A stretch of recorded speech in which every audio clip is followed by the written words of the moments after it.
Dan Bongino, a former Secret Service agent himself, whose own brother is still an agent and was reportedly part of the group sent to Colombia. Dan, thank you for being here. I understand your brother was not in any way, shape, or form involved with a prostitute. So for that, I say, way to go, bro. The scandal has nothing to do with him, except that it's known that he was on the same floor, the same hotel, where the fight allegedly occurred. What can you tell us about what happened on that floor, this incident that sparked this international scandal? Well, the only information I have is what I've been reading in the press. I haven't really been discussing it for obvious reasons with my brother. He's been cleared, and I don't want to get too involved in his specific case.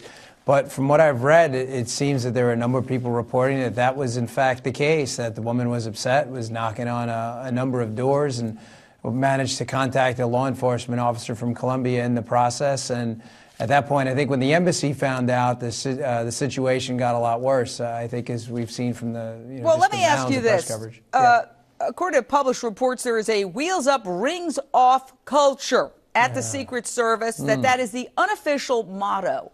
So you apparently know some of the families involved and some of the wives. My biggest question, I've thought about this since the start of the scandal, how are these wives of these Secret Service agents reacting to this, especially now that word is it could have happened, it allegedly happened in El Salvador as well. What's the reaction of the wives? Right. I don't know where they got that wheels up, rings off. That's absurd. I've never really heard. I spent 12 years with the Secret Service. I don't recall one person ever telling me that it was wheels up, rings off.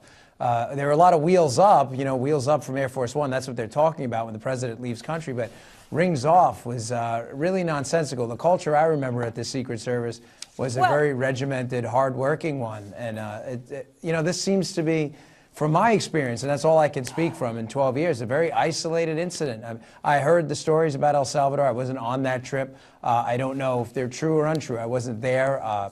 They seem to me at this point to be allegations, and